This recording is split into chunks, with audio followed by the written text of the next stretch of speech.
दोस्तों आज के इस वीडियो में हम डिस्कस करने वाले हैं आपके BSc third year six semester zoology के पेपर फर्स्ट का यूनिट 7।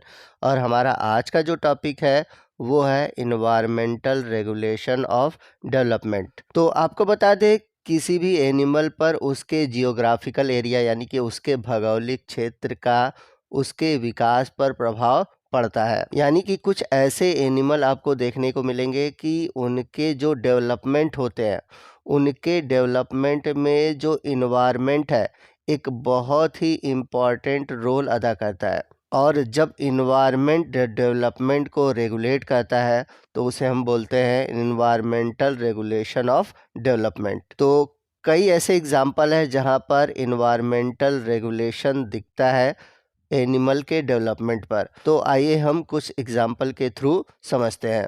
तो पहला एग्जाम्पल लेते हैं लार्वल सेटलमेंट, यानी कि लार्वा का जो डेवलपमेंट है वहाँ पर इन्वायरमेंट कहीं ना कहीं प्रभाव डालता है।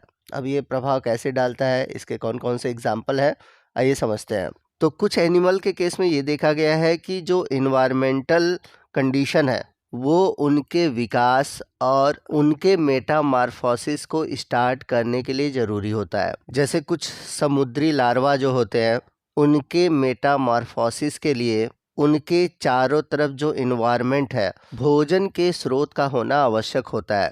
जैसे अगर हम एग्जाम्पल के रूप में बात करें हेलोटिस रुफसेंस, जो कि एक समुद्री घोंघे की प्रजाति है, तो इसका लार्वा जो है जब रेड एल्गी के संपर्क में आता है, जहाँ ये फिजिकल कांटेक्ट में आता है रेड एल्गी के, तुरंत इसका जो मेटामॉर्फोसिस है वो स्टार्ट हो जाता है। क्योंकि होता क्या है कि जैसे ये क्या कहते हैं कि रेड एल्गी के संपर्क में आते हैं, तुरंत इसमें क्या होता है, एक प्रोटीन होता है जी प्रोटीन, वो बनना स्टार्ट हो जाता है, जो कि इनके मेटामॉर्फोसिस या फिर कह सकते हैं इनके ग्रोथ के लिए आवश्यक होता है। तो कुल मिलाकर देखा जाए तो यहाँ पर जो इन्वायरमेंटल कंडीशन है या फिर कह सकते हैं कि इनके इन्वायरमेंट में जो रेड एल्गी है एक तरह से इनके मेटामॉर्फोसिस में सहायक होती है। आइए चलते हैं अगले एग्जाम्पल की ओर। अगला एग्जाम्पल है ब्लड मील, यानी कि कुछ ऐसे एनिमल होते हैं जिनको की डेवलपमेंट के लिए ब्लड की आवश्यकता होती है, और इसका सबसे बेस्ट एग्जाम्पल है मॉस्किटोज यानी कि मच्छर। तो आप सभी ने अक्सर सुना होगा कि किसी भी रोग के जो वेक्टर होते हैं, अगर मच्छर होते हैं, तो जो ब्लड सक करती है यानी कि खून चूसने का काम यहाँ पर मादा मच्छर करती है। अब ये मादा मच्छर ब्लड क्यों सक करती है, इसका रीज़न ये होता है कि उनके अंदर जो लार्वा है या फिर कह सकते हैं उनके जो एग है, उन एग के डेवलपमेंट के लिए चाहिए होता है ब्लड। इस वजह से वो ब्लड को सक करते हैं। तो यहाँ पर उनके एग का जो डेवलपमेंट है वो किस वजह से हो रहा है, उनके इन्वायरमेंट में उपस्थित ब्लड की वजह से हो रहा है। तो जब मादा मच्छर ब्लड को सक करती हैं तो इनके अंदर जो है एक विटेलोजिनिन यॉल्क प्रोटीन का फॉर्मेशन होता है। वहीं इजिप्ट मच्छर के अंडे के विकास के लिए न्यूरोस्रावी हार्मोन्स यानी कि EDNH, यह भोजन में उपस्थित जो ब्लड होता है उसके डाइजेस्ट होने के बाद स्टिमुलेट होता है। तो ये जो EDNH है इसे हम OEH भी कहते हैं, और ये एक प्रकार का ओवेरियन इंडिस्टेरियोजेनिक हार्मोन्स है जो कि एग के डेवलपमेंट में सहायक होता है। वहीं बात करें अगर हम रक्त चूसने वाले कीट रोडिनस प्रोलिएक्सस की, तो ये जो कीट है प्रत्येक बार जब रक्त चूसता है यानी कि भोजन के रूप में जब ब्लड को सक करता है तभी ये अंडे देता है। तो मच्छरों के लिए या फिर रक्त चूसने वाले कीटों के लिए ये ब्लड भोजन के रूप में आवश्यक क्यों है, तो मैमेलियन के ब्लड में उपस्थित जो प्रोटीन है ये एक प्रकार के विटिलोग्निन के संश्लेषण के लिए आवश्यक होता है, और इस विटिलोग्निन के कारण ही जो अंडे होते हैं उनमें मेटामॉर्फोसिस हो पाता है।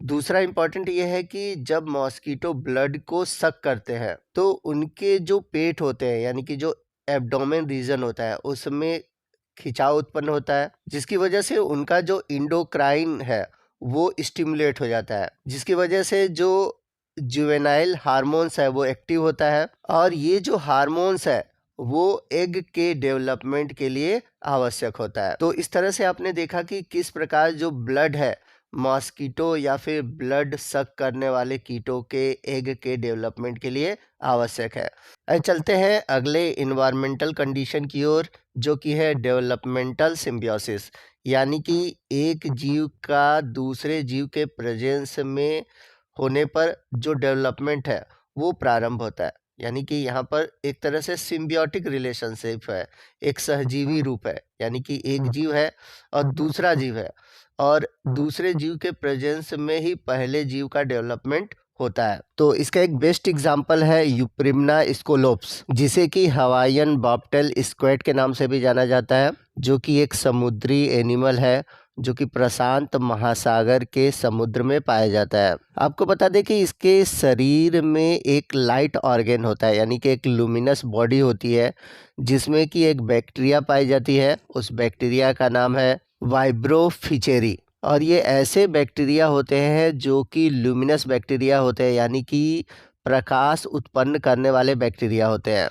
तो ये जो यूपिम्ना है, जब ये जुवेनाइल कंडीशन में होता है तो इसमें कोई भी लाइट इमिटिंग ऑर्गन्स नहीं होते, और ये लाइट इमिटिंग ऑर्गन्स आते कब है, जब ये इस बैक्टीरिया के कांटेक्ट में आता है। तो जब बैक्टीरिया समुद्री जल के माध्यम से स्क्विड में प्रवेश करता है तो इसके मेंटल गुहा में पहुंचता है तथा जो उसके रोमक उपकला है उससे बंध जाता है। तो जब बैक्टीरिया इन उपकलाओं से बंधता है तो क्या करता है कि इन सेल को मार देता है, यानी कि स्क्विड के अंदर जो सिलिएटेड एपिथेलियम है उनको मार करके अपने लिए एक थैलियों का विकास कर लेता है, जिसके अंदर वो रहने लगता है वो बैक्टीरिया। अब इसके जो अंडे होते हैं उसके अंडे में भी यह कोशिका द्रव के माध्यम से ये जो बैक्टीरिया होता है ये प्रवेश करता है, स्थानांतरित होता है, और ये जो बैक्टीरिया है तो ये एम्ब्रियोनिक डेवलपमेंट के दौरान जो एम्ब्रियोनिक गट है उसके फॉर्मेशन में मदद करता है। और यदि इस बैक्टीरिया को इस एग से निकाल दिया जाए तो होगा क्या कि इस एग के अंदर, या फिर हम कह सकते हैं इस लार्वा के अंदर, जो एब्डोमेन रीजन है वो नहीं बन पाता। तो यहाँ पर आप देख सकते हैं कि कैसे ये जो सिम्बियोटिक रिलेशन है ये इस एनिमल के डेवलपमेंट के लिए आवश्यक है। आइए चलते हैं अगले इन्वायरमेंटल रेगुलेशन की ओर, जिसमें कि है seasonality and sex in aphids, यानी कि एफिड्स के सेक्स के लिए सीजन, यानी कि एक तरह से जो मौसम है वो रिस्पॉन्सिबल है। तो यदि स्प्रिंग सीजन होता है, यानी कि अगर बसंत का जो मौसम होता है जैसे इस समय, तो इस समय अगर उसके एग होते हैं तो वो एसेक्सुअली होते हैं। अब यदि इनके जो अंडे होते हैं इनमें जो हैचिंग होती है वो पतझड़ के समय होता है, तो उस दौरान इसके अंडे से मेल और फीमेल दोनों तरह के एफिड्स बनते हैं। तो स्प्रिंग सीजन में एग डेवलप होता है तो उससे पार्थिनोजेनेटिकली फीमेल बनती है, और जबकि अगर पतझड़ के समय होता है तो उसमें आपको मेल और फीमेल दोनों ही देखने को मिलते हैं। चलते हैं अगले रेगुलेशन की ओर, जो कि है टेम्परेचर डिटरमाइन। तो अगर हम बात करें मेगाओरा वीसिया की, तो जब बहुत अधिक टेम्परेचर होता है तो वो मादाओं के विकास के लिए अनुकूल होता है। अगर दिन की लंबाई और तापमान अनुकूल होती है तो ये फीमेल की सेक्सुअलिटी को निर्धारित करती है। इसके अलावा टेम्परेचर और पॉपुलेशन डेंसिटी, यानी कि जनसंख्या का घनत्व, ये दोनों ही निर्धारित करते हैं कि जो फीमेल है वो पंख युक्त होगी, यानी कि उसमें विंग्स पाए जाएंगे, या फिर विंग्स नहीं पाए जाएंगे। तो यहाँ पर आप सभी कंडीशन देख सकते हैं कि अगर मीडियम टेम्परेचर होता है तो मेल बनता है, लो और हाई टेम्परेचर होते हैं, ठीक। अब उसमें भी दो कंडीशन है, लॉन्ग डे है और हायर टेम्परेचर है, या फिर शॉर्ट डे है, मीडियम टेम्परेचर है। तो यदि शॉर्ट डे है, मीडियम टेम्परेचर है, तो उस कंडीशन में सेक्सुअल फीमेल बनेगी। और यदि लॉन्ग डे है और हायर टेम्परेचर है और उसे अलग कर दिया जाए तो उस केस में उसमें विंगलेस, यानी कि बिना पंख वाले एसेक्सुअल फीमेल बनेंगे। और यदि उसे क्राउड में रखा जाए, यानी कि बहुत भीड़ वाले, यानी कि पॉपुलेशन वाले और लो टेम्परेचर में रखा जाए, तो उसमें विंग्ड युक्त एसेक्सुअल फीमेल बनेंगी। तो यहाँ पर आप तीन चीज़ें देख सकते हैं कि ये इनके डेवलपमेंट में सहायक है। पहला तो टेम्परेचर, दूसरा है लाइट का ड्यूरेशन और तीसरा है पॉपुलेशन डेंसिटी। तो आइए चलते हैं अगले कंडीशन की ओर, जो कि है न्यूट्रिशनल। तो कुछ एनिमल में देखा गया है कि जो न्यूट्रिशनल कंडीशन है उनमें अनेक रूपों को डेवलप करता है। जैसे अगर हम बात करें मधुमक्खियों की, तो मधुमक्खियों में जब मेटामॉर्फोसिस होता है तो उस दौरान जो फीमेल है, यानी कि जो फीमेल लार्वा है, उसका आकार निर्धारित करता है कि वह श्रमिक बनेगी या फिर रानी। इसी तरह चींटियों के भी केस में होता है कि उसमें फीमेल बनेगी या फिर अलग अलग रूपों में श्रमिक बनेंगे। तो यहाँ पर मैं सीधे आपको बता दूं कि अगर आपने पढ़ा होगा तो आपको पता होगा कि जो मधुमक्खी है, मधुमक्खी के जो लार्वा होते हैं, अगर उसे श्रमिक मक्खी शाही शहद यानी कि रॉयल हनी पिलाती है तो उस केस में वो रानी मक्खी बनती है। और यदि उसे शाही शहद नहीं पिलाया जाता है तो उस केस में जितने भी श्रमिक हैं वो मक्खियाँ बनती हैं। तो यहाँ पर आप देख सकते हैं कि जो लार्वल डेवलपमेंट है वो तो पूरी तरह से किस पे डिपेंड है, वो डिपेंड है न्यूट्रिशन पर। आई होप आपको अच्छे से समझ में आ गया होगा कि कैसे इन्वायरमेंट रेगुलेट करता है डेवलपमेंट को। तो इसी के साथ हमारा आज का ये जो वीडियो है वो ख़त्म होता है। आई होप आपको हर टॉपिक अच्छे से समझ में आ गया होगा। वीडियो अच्छा लगा होगा तो प्लीज़ वीडियो को लाइक करिएगा, अपने दोस्तों में शेयर कीजिएगा और कोई भी डाउट है आप हमसे कमेंट करके पूछ सकते हैं। तो दोस्तों मिलते हैं अगली वीडियो में अगले टॉपिक के साथ। तब तक के लिए जय हिंद, जय भारत।